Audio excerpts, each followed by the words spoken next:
భాష మీద ఫోకస్ చేయమని పిల్లలకి నేను బాగా చెప్తానండి. అక్కడ నుంచి కమ్యూనికేషన్ స్కిల్స్ వస్తాయి. భాష కమ్యూనికేషన్ స్కిల్స్ వచ్చినప్పుడు మనం ఏ స్కిల్ అయినా నేర్చుకోవడానికి ఈఆర్పియా కాదు, ఏఐ కాదు, ఏదైనా నేర్చుకోవడానికి బాగుంటుంది. సో మీరు చెప్తుంటారు కదా మామూలుగా కాగ్నిటివ్ అండ్ పర్సెప్షన్, సో ఆ రెండు కూడా అందుతున్నాయి అనుకోవచ్చా అమెరికన్ విద్యా విధానంలో? పర్సెప్షన్ అనేది ఇంకా మన మీద డిపెండ్ అయ్యే ఉంటుంది. బట్ కాగ్నిటివ్ ఎబిలిటీస్ డెవలప్ చేయడానికి మాత్రం ఎడ్యుకేషన్ తప్పకుండా పనిచేస్తుంది. ఈఆర్పి ఆర్కిటెక్ట్గా పనిచేస్తూ తర్వాత ఇప్పుడు రేపటి విద్యలు నేర్చుకుంటూ ఇన్ని ఎట్లా చేస్తున్నారు? How do you juggle? Prioritise చేసుకోవడము, స్కెడ్యూల్ చేసుకోవడము, ఆ రెండిటి ద్వారానే మనం చేయగలుగుతాం.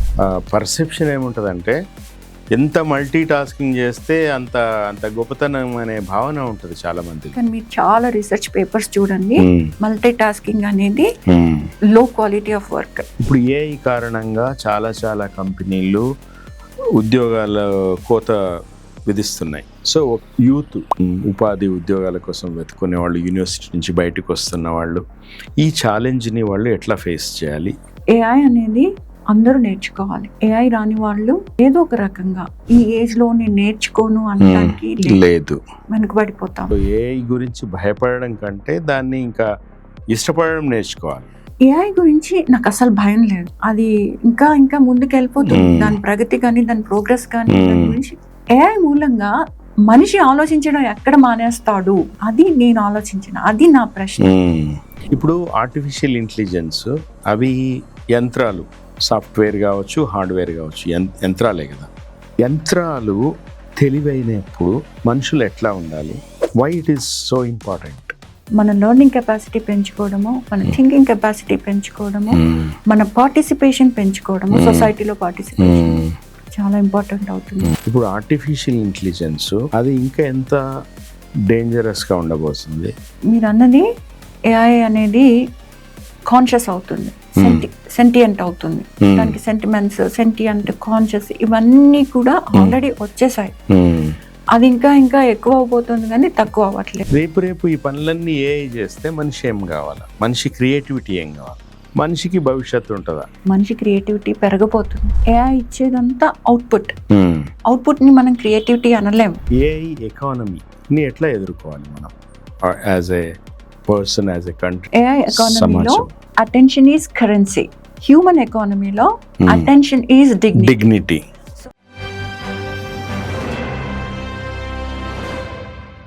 నమస్తే, welcome to 3TV.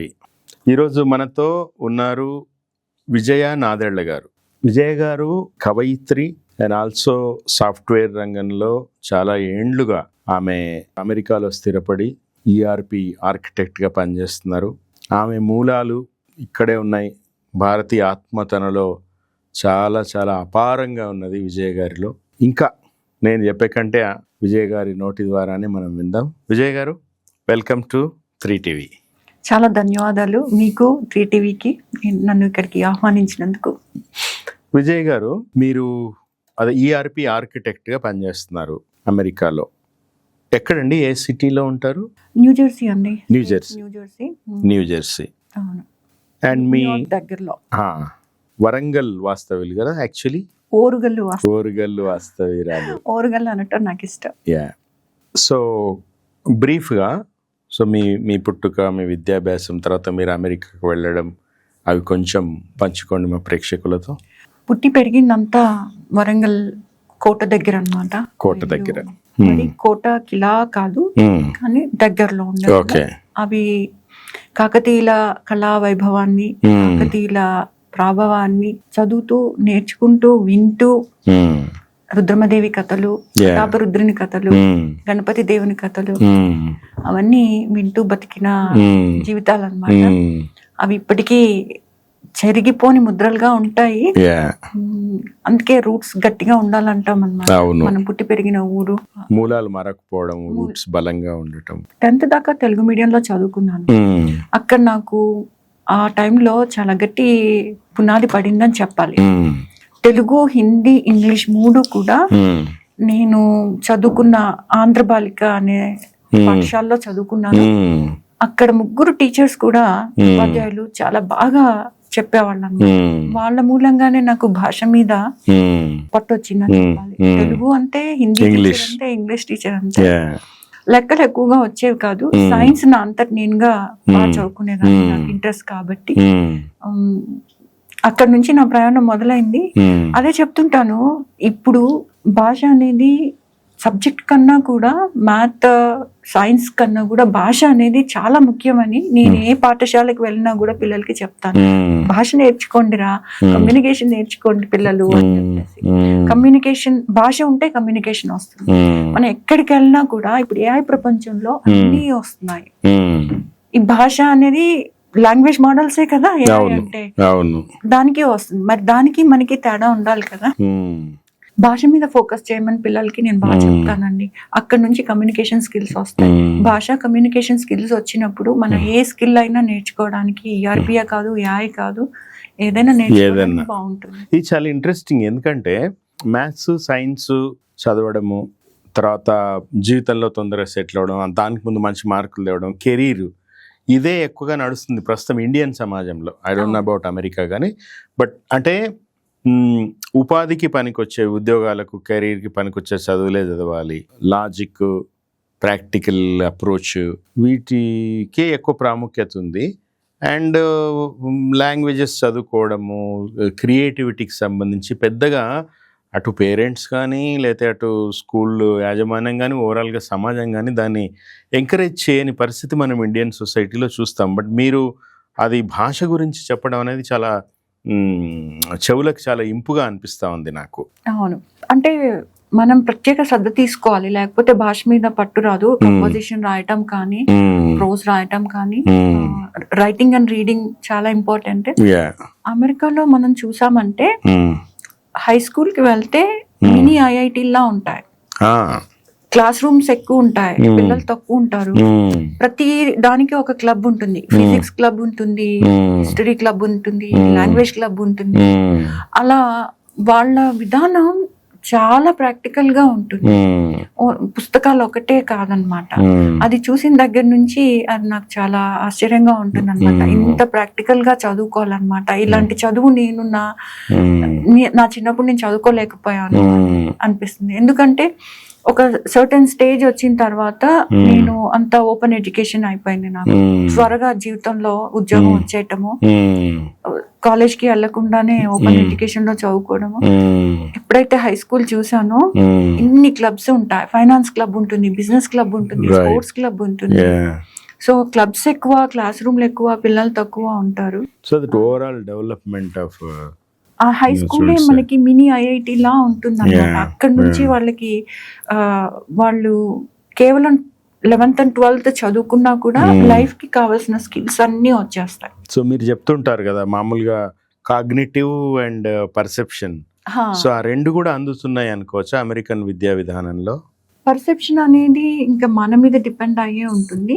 But cognitive abilities develop చేయడానికి మాత్రం ఎడ్యుకేషన్ తప్పకుండా పనిచేస్తుంది. పర్సెప్షన్ అనేది మన పర్సనాలిటీని బట్టి, మనం ఎలా డెవలప్ చేసుకుంటున్నాం అనే దాన్ని బట్టి ఉంటుంది. కానీ స్కూల్ డేస్ నుంచే ఆ పర్సెప్షన్, ఆ క్రియేటివిటీ, ఆ సృజనకు సంబంధించిన ఆ ఎన్వైరన్మెంట్ స్కూలింగ్ నుంచే ఉండటం అనేది కూడా చాలా ముఖ్యం కదా. స్కూలింగ్ నుంచే వస్తుంది. ఎలిమెంటరీ తర్వాత ఎలిమెంటరీ నుంచి 12th వరకు ఉండేది చాలా గట్టి ఫౌండేషన్ ఉండాలి. అది లైఫ్ స్కిల్స్ లో కూడా ఉండాలి. ఇంకా మాట్లాడితే ఫైనాన్షియల్ ఎడ్యుకేషన్ కూడా ఉండాలి. అది కూడా ఉండట్లేదు, చాలా మందికి ఉండట్లేదు. పిల్లలకి ఉండట్లేదు, పెద్దలకి కూడా ఉండట్లేదు ఫైనాన్షియల్ ఎడ్యుకేషన్. అదొకటి నేను గట్టిగా చెప్తానండి. లైఫ్ స్కిల్స్ ఉండాలి. అంటే నీ బటన్ పోతే నువ్వు బటన్ కుట్టుకోగలగటం, నీ బట్టలు నువ్వు చేసుకోగలగటం, అది లైఫ్ స్కిల్స్ కూడా నేర్పిస్తారు. కుకింగ్ స్కిల్స్ నేర్పిస్తారు. అదంతా చాలా కొత్తగా ఉంటుంది మనకి. ఇవన్నీ కాకుండా నేను అబ్జర్వ్ చేసింది ఏంటి అని అంటే ఫైనాన్షియల్ లిటరసీ చాలా తక్కువ ఉంది. అది కూడా చాలా ఇంపార్టెంట్. చాలా మందికి ఈ మొత్తం ఈ అకౌంట్స్, ఈ లెక్కలు అంటే తమ కుటుంబానికి సంబంధించినవి కూడా, ఇన్కమ్, ఎక్స్పెండిచర్, వీటికి సంబంధించి కూడా అవన్నీ ప్రాపర్గా ప్లాన్ చేసుకోవడం, ఎగ్జిక్యూట్ చేసుకోవడం అనేదే కొంచెం ఒక ఫోబియాగా ఉంటుంది చాలా మందికి. నేను అదే అంటాను, ఫోబియా పక్కన పెట్టేస్తా ఉంటాను. కానీ చిన్నప్పటి నుంచి అలవాటు అవుతే అది ఫోబియాగా ఉండదు.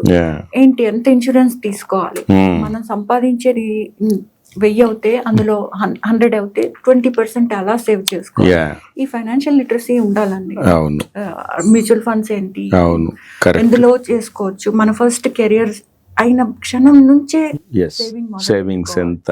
ఇంట్రెస్టింగ్లీ మేము ఈ 3TVకే పాషం వెంకటేశ్వర రెడ్డి గారు అండ్ అనిల్ వరగంటి అనేతో చాలా టాక్ షోస్ చేశాను నేను, ఇన్వెస్ట్మెంట్స్ మీద, మ్యూచువల్ ఫండ్స్ మీద. వాళ్ళు మీరు చెప్పిందే చెప్పారు వాళ్ళు.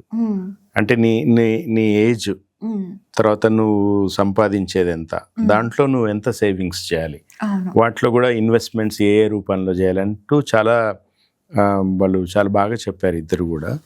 And it's good to know the same from you also. అంటే పర్సనల్ ఇన్వెస్ట్మెంట్ వేరు, మళ్ళీ పిల్లలకి ఎంటర్ప్రెన్యూరింగ్ చేయటము, క్యాపిటల్ ఇన్వెస్ట్మెంట్స్ తెచ్చుకోవటం, అది ఒకటి. అడల్ట్స్ లోనేమో రిటైర్మెంట్ ఫండ్స్ ప్లాన్ చేసుకోవడము. చాలా మందికి లిటరరీ ఎడ్యుకేషన్, ఫైనాన్షియల్ ఎడ్యుకేషన్ అది స్కూల్లో కూడా ఉండట్లేదు. అదొకటి ఉండాలి అని చెప్పేసి నేను అక్కడ అమెరికన్ స్కూల్స్ లో కూడా అదే ప్రపోజ్ చేస్తా ఉంటాను. ఆ లిటరసీ తగ్గిపోయింది. ఇంట్రెస్టింగ్. అయితే మీరు చాలా విషయాల గురించి మీరు మాట్లాడతారు, అనర్గళంగా మాట్లాడుతున్నారు. ఇప్పుడు మీరు కవిత్వం గురించి, తర్వాత కాగ్నిటివ్ స్కిల్స్ అండ్ క్రియేటివిటీకి సంబంధించి, తర్వాత ఫైనాన్షియల్ లిటరసీ గురించి, సమాజం బాగుండడం గురించి అన్నీ చాలా విషయాలు మాట్లాడతారు. బట్ స్టిల్ ఇప్పుడు మళ్ళీ మీరు ఒక విద్యార్థి అవతారం ఎత్తి ఆ యూరోపియన్ యూనివర్సిటీలో ఏదో కోర్స్ చేస్తున్నారు కదా. అవునండి. ఏంటది, వాట్ ఈస్ ఇట్? అది గ్లోబల్ ఎగ్జిక్యూటివ్ ప్రోగ్రామ్ అండి. ఓకే. యూరోపియన్ యూనివర్సిటీ ఇన్స్టిట్యూట్ లో చేస్తున్నాను. ప్రతి కంట్రీ నుంచి ఒక గ్లోబల్ ఎగ్జిక్యూటివ్ వస్తారు. రైట్. అలాగా యుఎస్ నుంచి నా కంపెనీ ద్వారా నేను చేసి, మీరు నా ఇంట్రెస్ట్లు కూడా కదా, దాన్ని బట్టి కూడా నేను గ్లోబల్ ఎగ్జిక్యూటివ్ ప్రోగ్రామ్ కి వెళ్ళాను అనమాట. అది it is for managers, global executives, public sector companies తీసుకుంటే United Nations, wind energy, solar energy, like global security, complete గా డిప్లొమసీకి సంబంధించి. అయితే వాళ్ళు ప్రైవేట్ సెక్టర్ నుంచి కూడా తీసుకుందాము అంటే నాది ప్రైవేట్ సెక్టర్ కింద వస్తుంది, ప్లస్ నా ఆర్గనైజేషన్ కానీ నేను కానీ నాకు నాన్ ప్రాఫిట్ ఆర్గనైజేషన్ ఉంది, పర్ ప్రాఫిట్ ఉన్నాయి. ఈ రకంగా నేను టెక్ ఇండస్ట్రీ నుంచి నన్ను తీసుకోవడం జరిగింది. It's one of the prestigious university. I'm getting into it is European university institute. European university institute main గా అది పాలసీ, రెగ్యులేషన్, గవర్నెన్స్ కి సంబంధించింది అనమాట. రైట్. ఎక్కువగా research based education, human capacity, human development, social sciences మీద. కాకపోతే ఈ particular programme ఎలా డిజైన్ చేశారంటే అది రేపటి విద్య అని చెప్పొచ్చు అనమాట. రేపటికి మనకి ఏం కావాలి ప్రపంచానికి అని ఈ గ్లోబల్ ఎగ్జిక్యూటివ్స్ కి టీచ్ చేస్తారు. It is about polity, economy, technology, climate, and project management, everything together. It's well curated for the global executives, for the betterment of tomorrow. So I call it as a tomorrow's education. Right. So tomorrow's education, we are having it. So మీరు చెప్పిన ఈ curriculum అంతా కూడా ఈ fields, ఈ రంగాలన్నీ కూడా ప్రపంచాన్ని ప్రభావితం చేసేవే. లైక్ పాలిటీ కానీ, క్లైమేట్ కానీ, ఎనర్జీ కానీ, గ్లోబల్ సెక్యూరిటీ, ఇవన్నీ కూడా ప్రపంచాన్ని ప్రభావితం చేస్తే, మీరు ఇందాక ఎట్లయితే మనుషుల్లో ఈ ఫైనాన్షియల్ డిసిప్లిన్ ఉండాలి అన్నారో, దేశాలకు కూడా ఈ రంగాలకు సంబంధించి వాళ్ళకి ఫ్యూచర్ ప్లాన్ ఉండాలి కదా. So definitely it's tomorrow's education. అయితే ఇప్పుడు మీరు కవి, రైట్? పూల మానసాలు, కవయిత్రి. యాక్చువల్లీ అంటే టెక్నికలీ స్పీకింగ్ కవి అనేది న్యూట్రల్ జెండర్. సో యాక్చువల్లీ కవి కూడా అనొచ్చు, బట్ నేను కూడా న్యూట్రల్ జెండర్ లో మాట్లాడడానికి. అయితే సో ఒకవైపు మీ రచనా వ్యాసంగం, అది నేను చదివాను, పూల మానసాలు. చాలా అద్భుతంగా అది పూలు, పరిమళము, ఆ పూలు మన జీవితానికి ఏం నేర్పిస్తుంది, ఇవన్నీ కూడా మీరు చాలా అద్భుతంగా చెప్పారు, రాశారు. చాలా డెప్త్ ఉన్న పోయట్రీ, ప్రొఫౌండ్ ప్రొఫౌండ్గా ఉంది అది. సో ఒకవైపు అది చేస్తూ ఈఆర్పి ఆర్కిటెక్ట్గా పనిచేస్తూ తర్వాత ఇప్పుడు రేపటి విద్యలు నేర్చుకుంటూ ఇన్ని ఎట్లా చేస్తున్నారు? How do you juggle? చెప్పనా, అది చాలా ఇంపార్టెంట్ థింగ్ అన్నమాట. నేను చాలా మంది పిల్లలకు కూడా చెప్తున్నాను, ప్రయారిటైజ్ చేసుకోవడము, స్కెడ్యూల్ చేసుకోవడము, రైట్, ఆ రెండిటి ద్వారానే మనం చేయగలుగుతాం. అదేది లేకపోయినా మనం అనుకునేవి. So planning is very important. Planning and scheduling. I need 2 hours for this. Yes. And then I'm scheduling this. కొన్ని పొద్దున్నే 4:30కి స్కెడ్యూల్ చేసుకుంటాం, టైం మనకి పెట్టుకుంటాం. కొన్ని నైట్ 9కి చేసుకుంటాం. సో ఇంకా అవి ఎట్లాంటి అవాంతరాలు లేకుండా అది కంటిన్యూ చేయొచ్చు ఆ టైంలో. అదొక్కటే పనిచేస్తుంది. ఇంకే రకంగా మల్టీ టాస్కింగ్ చేసినా నేను ఇప్పుడు చేసుకుంటాను, నేను అప్పుడు చేసుకుంటాను అని అంటే అది జరగదు. నేను యుఎస్ వెళ్ళిన తర్వాత నేర్చుకున్న గట్టి విషయం persistency, consistency, planning and scheduling. ఇవి ఉంటేనే మనం అనుకున్నవన్నీ చేయగలుగుతాం. అవేవి నోట్బుక్ లో స్కెడ్యూలింగ్ చేసుకోకపోతే అవ్వదు, సాధ్యం కాదు. ఇప్పుడు పిల్లలందరికీ అదే చెప్తాను, plan it, schedule it, put the time, 2 hours, 2 hours, yes. 1 hour, 1 hour. Stick to that. Yeah. And be persistent, be committed to that. Yeah. That's the only thing మీరు అచీవ్ చేయగలరు. ఎక్సెల్ చేయడానికి అవి చాలా ముఖ్యం. యాక్చువల్లీ ఒక perception ఏముంటుందంటే ఎంత multi tasking చేస్తే అంత గొప్పతనం అనే భావన ఉంటుంది చాలా మంది. కానీ మీరు చాలా రీసెర్చ్ పేపర్స్ చూడండి, మల్టీ టాస్కింగ్ అనేది లో క్వాలిటీ ఆఫ్ వర్క్, మీకు కరెక్ట్ గా ఉండదు. ఏదైనా దేనికది సెగ్రిగేషన్ ఫోకస్డ్ గా. మా ఇంట్లో వాళ్ళు కూడా అంటారు, ఇన్ని ఉంటాయి, ఫ్యామిలీ ఉంటుంది, aged parents, I'm giving a senior care for my aged parents, వీటన్నిటి మధ్యలో నువ్వు వెళ్ళిపోయి కవిత రాసేస్తావు, ఎలాగ రాస్తావు? వర్షం పడితే నేను కవిత రాసేస్తాను అంటే దేనికి అది సెగ్రిగేషన్ ఉంటుంది. ఎంపతి, అన్నిటి పట్ల ఎంపతి ఉంటుంది, ఎంపతి లేదని కాదు. పేరెంట్స్ పట్ల, ఫ్యామిలీ పట్ల, ఉద్యోగం పట్ల బాధ్యత, responsibility and empathy always you carry with in your self, అది ఉంటుంది. దాన్ని సెగ్రిగేషన్ చేసుకోగలగాలి. ప్రతిదీ జీవితంలో ముఖ్యమే అనుకోగలగాలి. దానివల్ల ఆ సెగ్రిగేషన్ చేసుకోవడం వల్ల మల్టిపుల్ థింగ్స్ చేయడానికి అవుతుంది. ఒకటే మైండ్ సెట్ తో మైండ్ ని పాడు చేసుకోకుండా మనలోని పూల మానసాలు అనేది కూడా అన్ని కనెక్టెడ్ అండి. ఇప్పుడు చూస్తే poetry, technology and thought process, everything is connected. Nothing exists in isolation. Isolation చేసుకోకూడదు.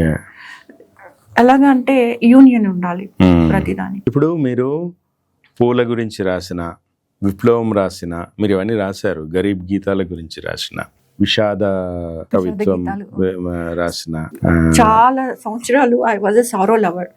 పోయిటరీ రాసానంటే ఇలా ఏడ్ చేసుకో, మెలాంకలీ అది ఒక జానర్, గరీబ్ గీతం అనేది ఒక జానర్. ఇవన్నీ నేను రాసి పెట్టుకున్న కవితలు.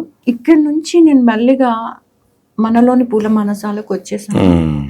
ఏంటి అని అంటే మనిషిలోని మృదుత్వాన్ని చూపించటమే తర్వాతి కర్తవ్యం, ఇప్పటి కర్తవ్యం. విషాదాలు ఇవి కాదు, ఎన్ని విషాదాలు ఉన్నా చెప్పాను, ఆల్బర్ట్ కామన్ ఇన్ఫ్లుయెన్స్ చేశారు. కరెక్ట్.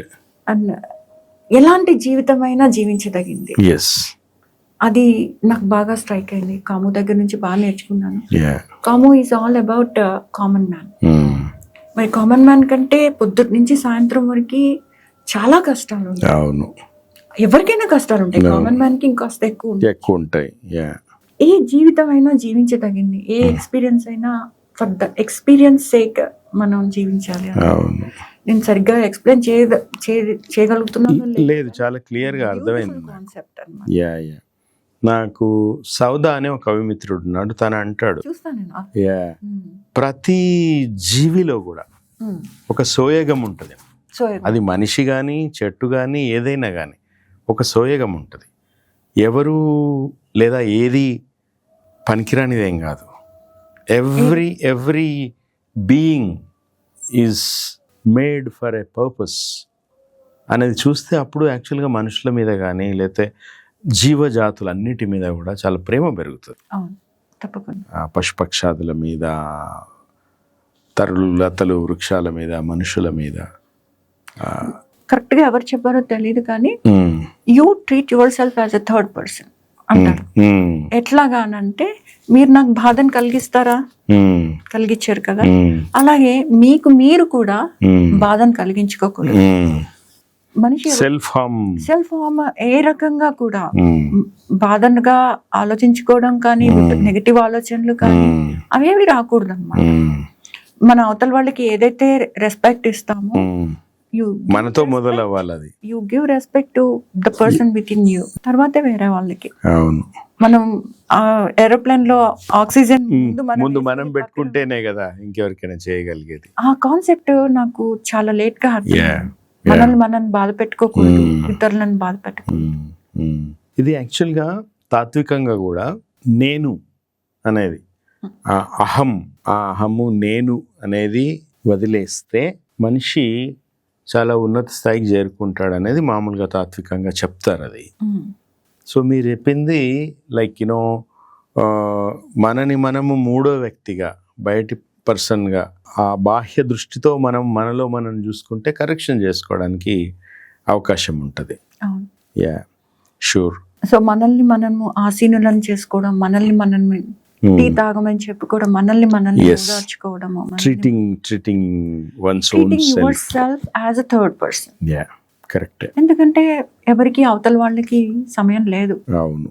ఇప్పుడు మన అందరం వేరే వాళ్ళని చేస్తున్నప్పుడు మనల్ని మనం చూసుకోవాలి. యా, యా, అదొకటి strong Albert Camus. Yes. So that's the take home message from one of the messages from today's show. అయితే ఇప్పుడు ఆధునిక యుగంలో అందరి జీవితాలని, సామాన్యుల జీవితాలని కూడా వాళ్ళకు తెలిసినా తెలియకపోయినా మొత్తం ప్రపంచ గతినే శాసించేది ఇప్పుడు ఆల్రెడీ మొదలైంది, ఇంకా భవిష్యత్తులో తీవ్ర రూపం దాల్చేది ఆర్టిఫిషియల్ ఇంటెలిజెన్స్, ఏఐ. సో ఏఐకి సంబంధించి మీరు ఒక టెక్నోక్రాట్గా, అట్లాగే ఒక సున్నితమైన మనస్సు ఉన్న ఒక ఎంపథాటిక్ పర్సన్గా ఏఐ యొక్క ఎవల్యూషను, అది విసరబోయే లేదా ఆల్రెడీ విసురుతున్న సవాళ్ళు, ఇప్పుడు ఏఐ కారణంగా చాలా కంపెనీలు ఉద్యోగాల కోత విధిస్తున్నాయి. సో ఒకటి, యూత్ ఫ్రమ్ ఎనీ కంట్రీ ఉపాధి ఉద్యోగాల కోసం వెతుకునే వాళ్ళు, యూనివర్సిటీ నుంచి బయటకు వస్తున్న వాళ్ళు, ఈ ఛాలెంజ్ని వాళ్ళు ఎట్లా ఫేస్ చేయాలి? Point number 1. పాయింట్ నెంబర్ 2, ఒక్కొక్కటి వెళ్దాం. ఫస్ట్ నేను ఒకవైపు పోయిటరీ రాస్తాను, ఒకవైపు ఆమె టెక్నోక్రాట్. చాలా మంది ఏం అడుగుతారంటే దీనికి ఎక్కడ లింక్ ఎట్లా కుదురుతుంది? లింక్ ఎలా కుదురుతుంది అంటే ఇప్పుడే కరెక్ట్ గా కుదురుతుంది. రెండిటికి కూడా కేంద్రం మనిషి. పోయిటరీలో మనిషే కేంద్రం. నాకు నేను పూల గురించి రాసిన అందులో మనిషే. అవును. ఏఐ గురించి చదివినా అందులో మనిషి. పోయిటరీ నేను చెప్పాను ఇందాక, మనిషిలోని మృదుత్వాన్ని బయటకు తీయడానికి రాస్తున్నాను. ఇందులో మనిషిలోని కెపాసిటీని, హ్యూమన్ కెపాసిటీని తగ్గిపోకుండా, హ్యూమన్ డిగ్నిటీ తగ్గిపోకుండా, హ్యూమన్ అటానమస్ గా ఉండడానికి ఏఐ వచ్చి మనల్ని ఓవర్టేక్ చేయకుండా, అదేమో స్పీడ్ గా వెళ్ళిపోతుంది, మరి మనిషి నెమ్మదిగా వెళ్తుంది, అందరూ నేర్చుకోలేకపోతుంది. ఇప్పుడు నేను చేసే గ్లోబల్ ప్రోగ్రామ్ కూడా ఏఐ గవర్నెన్స్ రెగ్యులేషన్ దానికి సంబంధించింది. ఆ రకంగా రెండిటికి నాకు కేంద్రం మనిషి. Human dignity and human tenderness, ఈ రెండింటిని కలపడానికి నాకు పోయట్రీ ఉంది, నాకు technology. That's where I begin my journey. మరి ఈ జనాల్లో ఉండే భయాలు, ఏఐ వల్ల అమ్మో ఉద్యోగాలు పోతాయి అనే ఒక భయము, అలర్ట్నెస్ యూత్లో కూడా చాలా ఉంది. ఒక రకంగా కొంత నిరాశలు కూడా. ఎందుకంటే ఇప్పుడు పెద్ద ఇండియన్ సొసైటీ గురించి చెప్తున్నాను. ఉదాహరణకి మనకు తెలిసిన వాళ్ళలో చాలామంది ఉంటారు. ఇప్పుడు అమెజాన్ కావచ్చు, గూగుల్ కావచ్చు, ఇన్ఫోసిస్ కావచ్చు, చాలా జాబ్ కట్స్ చేస్తూ ఉన్నాయి. లాస్ట్ ఒక 6-7 నెలలుగా అది తీవ్రమవుతా ఉంది. సో ఈ ఛాలెంజ్ని ఎట్లా ఫేస్ చేయాలి? ఇప్పుడు ఏఐ అనేది అందరూ నేర్చుకోవాలి. ఏఐ రాని వాళ్ళు ఏదో ఒక రకంగా, అంటే కోడింగ్ నుంచి టెక్నాలజీ అంతా డీప్ లెర్నింగ్, మెషిన్ లెర్నింగ్ అంతా అవసరం లేదు. ఏఐని వాడటం ఎలాగా అనేది, రైట్, ఆ టూల్ ని ఎట్లా యూజ్ చేసుకోవాలి, టూల్ ని ఎలా యూజ్ చేసుకోవాలి, ఏం టూల్స్ ఉన్నాయి. మన ఇప్పుడు క్యాలిక్యులేటర్స్ రాకముందు కూరగాయలు అమ్ముకునే వాళ్ళు అంతా ఎంత పేపర్ మీద రాసుకుని టోటల్స్ చేసుకుని, వాళ్ళందరి దగ్గర కూడా మొబైల్స్ ఉన్నాయి, వాళ్ళందరి దగ్గర కూడా క్యాలిక్యులేటర్స్ ఉన్నాయి, వాళ్ళందరూ కూడా ఫైనాన్షియల్ ప్లానింగ్ అంతా ఎంతో చేసుకోవాలి. అలా ఏఐని అరైవల్ టెక్నాలజీ అంటారనమాట. అరైవల్ టెక్నాలజీ అంటే వచ్చి మనం ముందు పడిపోయింది, మనం నేర్చుకోవాల్సి వస్తుంది. ఇంకో దారి లేదు, నేర్చుకోవాలి. నేర్చుకోకపోతే కంటిన్యూస్ లెర్నింగ్ అనేది అందరికీ ఉండాల్సిందే. ఈ ఏజ్ లో నేను నేర్చుకోను అనడానికి లేదు, వెనుకబడిపోతాం, కష్టమైపోతుంది మనకి. ఓకే, సో దాని learning is the only thing. So AI గురించి భయపడడం కంటే దాన్ని ఇంకా ఇష్టపడడం నేర్చుకోవాలి. ఏఐ గురించి నాకు అసలు భయం లేదు. అది ఇంకా ఇంకా ముందుకు వెళ్ళిపోతుంది, దాని ప్రగతి కానీ దాని ప్రోగ్రెస్ కానీ. దాని గురించి ఏఐ మూలంగా మనిషి ఆలోచించడం ఎక్కడ మానేస్తాడు, అది నేను ఆలోచించిన, అది నా ప్రశ్న. అది దాని మీద నా రీసెర్చ్. మరి మనిషి నెమ్మదిగా అయిపోకుండా, ఆలోచించడం మానేయకుండా, అవుట్ సోర్స్ చేసేయకుండా మన థింకింగ్ అంతా మనం ఏం చేయాలి, దాని మీద నేను వర్క్ చేస్తాను. విజయ్ గారు, ఇప్పుడు ఆర్టిఫిషియల్ ఇంటెలిజెన్స్ అవి యంత్రాలు, సాఫ్ట్వేర్ కావచ్చు, హార్డ్వేర్ కావచ్చు, యంత్రాలే కదా. యంత్రాలు తెలివైనప్పుడు మనుషులు ఎట్లా ఉండాలి? Why it is so important? యంత్రాలు ఇందాక నేను చెప్పినట్లుగా చాలా ఫాస్ట్గా ముందుకెళ్ళిపోతుంది. మనం ఆలోచించడం మర్చిపోకూడదు. ఎంత బాగా వినగలుగుతున్నాము, వినగలగాల, ఎంత బాగా ఆలోచించగలగాల, స్పష్టంగా ఆలోచించడము, బాధ్యతాయుతంగా ఉండటము, సొసైటీలో పార్టిసిపేట్ చేయడము, ఆత్మావలోకనం చేసుకోవడము, ఇవి చాలా ఇంపార్టెంట్ అయిపోతుంది. ఇది ముఖ్యంగా యంత్రాలు వేగంగా వెళ్తున్నప్పుడు మనిషి చేయాల్సిన పని ఏంటి అని అన్నప్పుడు మన లెర్నింగ్ కెపాసిటీ పెంచుకోవడము, మన థింకింగ్ కెపాసిటీ పెంచుకోవడము, మన పార్టిసిపేషన్ పెంచుకోవడము, సొసైటీలో పార్టిసిపేషన్, అది చాలా ఇంపార్టెంట్ అవుతుంది. Attention is dignity. Attention is dignity, right. ఇప్పుడు ఏఐ కాలంలో అటెన్షన్ ఈజ్ డిగ్నిటీ. ఆ డిగ్నిటీని మనం కాపాడుకోవాలి. అదే మనం ఎట్లా, can you elaborate attention is dignity? మన అటెన్షన్ ఇప్పుడు ఎలాగంటే ఈ డిజిటల్ ప్లాట్ఫామ్స్ అన్ని they are competing to get our attention. The research, కొత్త రీసెర్చ్ ప్రకారము హ్యూమన్ అటెన్షన్ 8 seconds. 8 seconds అంతే. ఫర్ ఎనీ పర్టిక్యులర్ అంటే మీరు డీప్ రీడింగ్ లోకి వెళ్ళటం, డీప్ అటెన్షన్ లోకి వెళ్ళటం వేరు. మామూలుగా in general screen 8 minutes of human attention. 8 seconds. Gold fish the 9 seconds attention. So gold fish మనకన్నా ఎక్కువ అటెన్షన్ లో, రైట్. సో అన్ని డిజిటల్ ప్లాట్ఫామ్స్ అన్ని మన అటెన్షన్ ని సీక్ చేస్తున్నప్పుడు మన అటెన్షన్ ని ఎలా కాపాడుకోవాలి అనేది చాలా ఇంపార్టెంట్ థింగ్. అందుకే నేను ఎప్పుడు అటెన్షన్ అని మాట్లాడుతూ.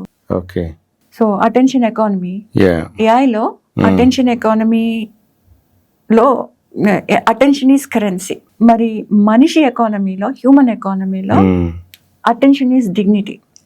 అలాగా అటెన్షన్ ఇస్ డిగ్నిటీ అని చెప్పి అది మనం కోల్పోకుండా ఉన్నాం. సో ఏఐ చాలా చదువుతా ఉన్నాము, చాలా రిపోర్ట్స్ అన్ని చూస్తూ ఉన్నాము. ఆ మధ్య ఏదో చదివాను నేను, రోబోట్ అంటారు కదా, ఈజ్ నాట్ సైలెంట్ కదా. రోబోట్ సమ్ మాల్ ఫంక్షన్ ఏదో జరిగి ఎక్కడో జపాన్లోనో ఇంకెక్కడో గుర్తులేదు నాకు. సో అది ఆ ఇన్స్ట్రక్షన్స్ని ఫాలో చేయకుండా చాలా అది సొంత నిర్ణయాలు తీసుకునేలాగా అది చేస్తోంది. అది తర్వాత అది మాల్ ఫంక్షనింగ్ అని గుర్తించారు అనేదో నేను చదివా. రోబోట్స్ అనేది మనం దాదాపు ఒక 10-15 ఏళ్ళ నుంచి వింటున్నాం. అవే అట్లా ఉంటే ఓవర్ పవరింగ్ చేస్తే మనిషిని, వాటి సృష్టికర్తని, ఇప్పుడు ఆర్టిఫిషియల్ ఇంటెలిజెన్స్ అది ఇంకా ఎంత డేంజరస్గా ఉండబోతుంది. లేదా ఏఐ యాక్చువల్లీ జనరేటివ్ ఏఐ అంటారు కదా, అది ఎప్పటికప్పుడు నేర్చుకుంటూ ఉంటూ మనుషుల పట్ల సఖ్యంగా, ఎంపతితో ఉండే అవకాశం ఉంటుందా? మీరు అన్నది ఏఐ అనేది కాన్షియస్ అవుతుంది, సెంటియంట్ అవుతుంది. దానికి సెంటిమెంట్స్, సెంటియంట్, కాన్షియస్ ఇవన్నీ కూడా ఆల్రెడీ వచ్చేసాయి. అది ఇంకా ఇంకా ఎక్కువ అవబోతుంది కానీ తక్కువ అవ్వట్లేదు. రైట్. అందుకనే మా గ్లోబల్ ఎగ్జిక్యూటివ్ ప్రోగ్రామ్స్ లాంటివి ఏఐ గవర్నెన్స్, ఏఐ రెగ్యులేషన్స్ అనే వాటి మీద డీప్ గా వర్క్ చేస్తా ఉంటాయి. ఇప్పుడు మీరు ఈ ఎకానమీలో చూస్తే యూరోప్ ఒకవైపు, చైనా ఒకవైపు, యుఎస్ ఒకవైపు, అంటే గ్లోబల్ రెగ్యులేషన్. ఇవి మూడు కూడా మూడు విధానాలు ఉంటాయి అన్నమాట. ఒక్కొక్కళ్ళది ఒక్కొక్క విధానం. ఇదేంటనంటే యూరోప్ ఏంటనంటే హ్యూమన్ సెంట్రిక్. చైనా ఎలా ఉంటుంది, ఈ మధ్య నేను చైనా కూడా వెళ్ళేసి వచ్చాను స్టడీ ట్రిప్ లో. వాళ్ళది ఎలా ఉంటుందనంటే కలెక్టివ్ హ్యూమనిజం అన్నమాట, సోషలిస్టిక్ ఇది. కాబట్టి వాళ్ళని very regulated by the state centric ఉంటుంది. రైట్. నేను యుఎస్ కి కూడా సంబంధించిన దాన్ని. యుఎస్ అంతా కూడా ఇన్నోవేషన్ బేస్డ్, ఇన్నోవేషన్ సెంట్రిక్. ఏ ఇన్నోవేషన్ అయినా ముందు అక్కడి నుంచే వస్తుంది, వాళ్ళు మిగతా ఏవి పట్టించుకోరు. అందుకని ఇప్పుడు గ్లోబల్ రెగ్యులేషన్ మీద ఎక్కువగా ఫోకస్ చేస్తున్నారు అనమాట. ఎందుకనంటే ఎవరికి వాళ్ళు వాళ్ళ దేశంలోనే ఏఐ అంటే కుదరట్లేదు. ఏఐ ఇస్ గ్లోబల్ నా. అలాగే ఇప్పుడు యూరోపియన్ యాక్ట్ కూడా గ్లోబల్ యాక్ట్ అయిపోతుంది. Everybody has to follow the global act. So ఈ మూడు కూడా ఈ డిజిటల్ పవర్స్ ఎలా వ్యవహరిస్తున్నాయి పొలిటికల్ గా సొసైటీలో, ఇవన్నీ కూడా మేము డీప్ గా రీసెర్చ్ చేస్తూ ఉంటాం. ఓకే. పెద్ద ప్లేయర్స్ అన్నమాట. Right right right. ఇక్కడ where does India fit in అండి? ఇండియా ఎలాగా అంటే it has to follow all the global rules. కానీ ఇండియా ఎలా ఉందంటే క్రియేటర్ ఎకానమీ ఎక్కువ అయిపోయింది. క్రియేటర్ ఎకానమీ చాలా బాగా, అంటే టెక్నాలజీ బయటకు రావడం ఆలస్యం. ఇప్పుడు డిజిటల్ ఇన్ఫ్రాస్ట్రక్చర్ కూడా ఇండియాలో ఉన్నంతగా డిజిటల్ ఇన్ఫ్రాస్ట్రక్చర్ యుఎస్ లో కూడా ఉండదు. అట్లాగే ఏఐ టూల్స్ ని ఇండియాలో యూజ్ చేసుకున్నంత ఇదిగా ఎవరు యూజ్ చేసుకోరు అన్నమాట. So usability and user base ఎక్కువ, అండ్ దాని నుంచే ఇన్నోవేషన్ వస్తుంది. ఇన్నోవేషన్ రావడానికి కూడా మన వాళ్ళే ఎక్కువగా కారణం. అలాగే రెన్యూవబుల్ ఎనర్జీలో కూడా ఇండియాలోనే ఏఐని యూజ్ చేసి రెన్యూవబుల్ ఎనర్జీ చేయటము, అగ్రికల్చర్ చేయటము. ఏంటి అని అంటే డ్రోన్స్ నుంచి లేజర్ బీమ్స్ వస్తాయి. ఇట్ ఓన్లీ కిల్స్ దట్ ఆ పర్టిక్యులర్ ఎక్కడైతే పెస్ట్ ఉన్నాయో అక్కడే కిల్ చేస్తుంది. ఇంతకు ముందులాగా మనం పంటంతా కూడా పిచికారీ చేయాల్సిన అవసరం లేదు. డ్రోన్ పైకెళ్తుంది. అలాంటప్పుడు మనకి ఫుడ్ సెక్యూరిటీ పెరిగిపోతుంది కదా, మనకి ఆరోగ్యవంతమైన ఆహారం వస్తుంది. అలాగా గుడ్ కోసం మనం ఏఐని యూజ్ చేసుకోవడం బాగుంటుంది. కానీ మీరు అన్నట్టు సెంటిమెంట్ అయిపోయి దాని అంతటి నిర్ణయాలు తీసుకోవడం అవన్నీ జరుగుతున్నాయి. అందుకే రెగ్యులేషన్ అనేది కావాలి. అందుకే మేము డీప్ గా పాలసీలోకి వెళ్తూ. రైట్. ఓకే. సో తర్వాతది ఇప్పుడు ఏఐ అన్ని పనులు చేస్తుంది. అది రాస్తుంది, చిత్రాలు వేస్తుంది. అవును. ఇప్పుడు యాక్చువల్ గా పాటలు కూడా మీరు కొన్ని కీవర్డ్స్ ఇస్తే ఒక పాటగా కూర్చడము, సంగీతం చేయడము, పాడడం కూడా 2 యాప్స్ చేస్తున్నాయి. సో అప్పుడు క్రియేటివిటీ, మనిషికి సంబంధించిన క్రియేటివిటీ ఏం కావాలి? మనిషికి భవిష్యత్తు ఉంటుందా? ఇప్పుడు మనము చాలాసార్లు మాట్లాడుకుంటాం. ఏదైనా ఉదాహరణ అంటే గొప్ప ఉదాహరణలు మన వైతాళికులవి, తాత్వికులవి, గొప్ప కవులవి మనం కోట్ చేస్తూ ఉంటాం. రేపు ఈ పనులన్నీ ఏఐ చేస్తే మనిషి ఏం కావాలా? మనిషి క్రియేటివిటీ ఏం కావాలి? మనిషి క్రియేటివిటీ పెరుగుతుందా? పెరుగుతుంది. ఓకే. ఎలాగ చెప్పన్నా, మనకి ఏఐ జనరేట్ చేసిందంతా అవుట్పుట్ ఇస్తుంది. ఏఐ ఇచ్చేదంతా అవుట్పుట్ ని మనం క్రియేటివిటీ అనలేము. ఆ అవుట్పుట్ ని మనం ఎలా అర్థం చేసుకుంటున్నాము, మళ్ళీ again cognition and perception. Output is final product కాదు, అది ఏఐ ఇచ్చేది. అది ఎన్నైనా చేయొచ్చు. ఏఐ మల్టీవర్స్ క్రియేట్ చేస్తుంది. సైంటిఫిక్ మూవీస్ ఎన్నో క్రియేట్ చేస్తుంది, ఎన్నెన్నో అద్భుతాలు చూపిస్తుంది. కానీ చివరికి మనిషి ఏం అర్థం చేసుకుంటున్నాడు అనేదే క్రియేటివిటీ. రైట్. క్రియేటివిటీ ఎప్పుడు మనిషితోనే ఉంటుంది, ఆ అవుట్పుట్ లో ఉండదు. Output is output. మీరు అద్భుతాలు చేసినా కూడా మీరు దాన్ని అర్థం చేసుకోలేని స్థితిలో ఉండదు.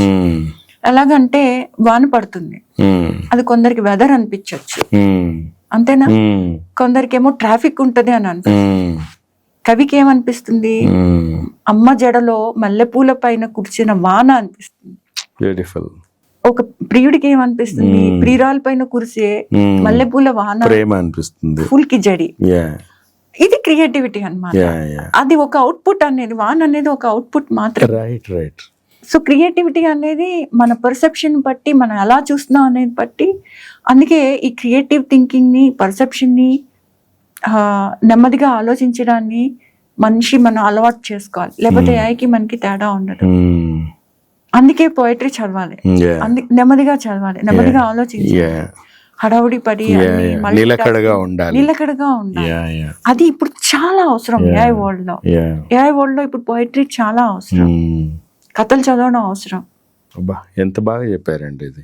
నేను అందుకే కాగ్నిషన్, పర్సెప్షన్ ఇక్కడే ఉంటాను. మధ్యలో హ్యూమన్ ఉంటాడు, తర్వాత ఏఐ ఉంటుంది.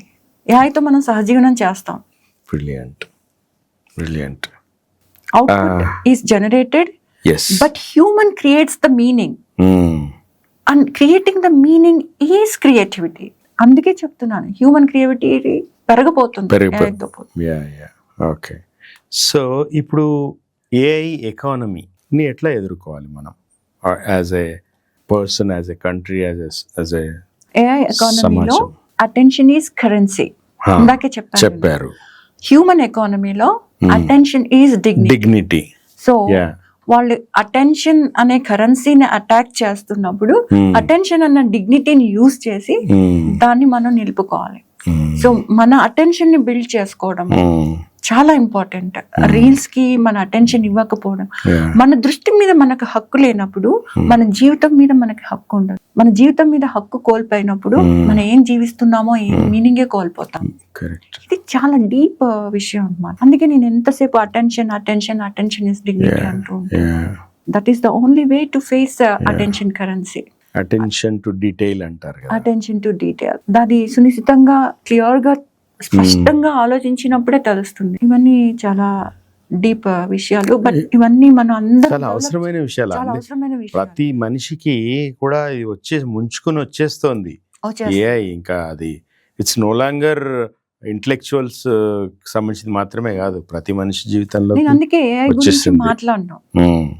ఏఐ ప్రపంచంలో మనిషి ఏంటి అన్న దాని గురించే మాట్లాడను. AI human dignity, human autonomous and human oversight. Like ప్రతి దాంట్లో మనిషి అనేది ఉంది. నా ప్రాజెక్ట్ వర్క్ అంతా, నేను వర్క్ చేసేదంతా కూడా దాని మీద. ఇప్పుడు human centric systems. Very very interesting. So మీరు అంటే లిటరేచర్ని, అలా టెక్నాలజీని, ఇప్పుడు చెప్పానా ఏఐ అవుట్పుట్ గురించి, కవి అయితే ఎలా ఆలోచిస్తారు అని చెప్పి, అది క్రియేటివిటీ. కవితని టెక్నాలజీని కల్పించింది. సో అన్నిటినీ అనుసంధానం చేసుకుంటూ దాన్ని అప్లికేషన్లో ఎట్లా వాడాలో తెలుసుకుంటూ మనిషి సో కాబట్టి తన యూనిక్నెస్ని నిలుపుకుంటూ మనిషి ప్రయాణం, అభివృద్ధి, సంక్షేమము. మీరు ఎప్పుడు చెప్తున్నట్టుగా అభివృద్ధి, సంక్షేమం మాత్రమే కాదు, మనిషి తడిగా ఉండడము, సాటి మనుషుల పట్ల, సాటి జీవజాలం పట్ల, ఇవన్నీ కూడా అటెన్షన్ ఉండడం వల్ల, ఫోకస్ ఉండడం వల్ల. ఇప్పుడు ఏంటనంటే ఏఐ నిర్ణయాలు తీసుకుంటుంది. Human is asking questions and AI is answering. నిర్ణయాలని ఏఐకి ఇచ్చేస్తాం, రిలేషన్షిప్స్ సోషల్ మీడియాకి ఇచ్చేస్తాం, పనులన్నీ ఏఐలో కానీ రోబోట్స్ కానీ చేయాలి. మనిషి ఏం చేస్తాడు? ఇది చాలా ఇంపార్టెంట్ ప్రశ్న. సో మనిషి ఆగి ఆలోచించి వీటన్నిటిని ఎట్లా యూజ్ చేసుకోవాలి ఫర్ బెటర్మెంట్, తడి కోల్పోకుండా ఎట్లా ఉండాలి, సాహిత్యం చదువుతూ ఎట్లా తనని తాను నిలుపుకోవాలి. సో వీటన్నిటి రిప్రజెంటేటివ్గా ఉన్న మిమ్మల్ని ఇవాళ ప్రేక్షకులకు పరిచయం చేయడం, మీ ద్వారా 4 పనికొచ్చే మాటలు చెప్పించడం అనేది చాలా ఆనందంగా ఉంది. నేను చెప్పింది అర్థమైంది, డీప్గా వెళ్తున్నారు, అర్థం చేసుకుంటున్నారని నేను అనుకుంటున్నాను. మరి షూర్, సర్టెన్లీ. ఏమైనా ఇప్పటిదాకా మాట్లాడుకున్న విషయాల్లో మీ సలహాలు, సూచనలు, కామెంట్స్, ప్రశ్నలు ఉన్నా కూడా మీరు యూట్యూబ్లో కామెంట్స్ రూపంలో రాయండి. విజయ్ గారు తప్పకుండా రెస్పాండ్ అవుతారు. తప్పకుండా అండి. ఓకే విజయ్ గారు, thanks for coming to the studio. Thank you for having me here. Thanks. Keep watching 3TV.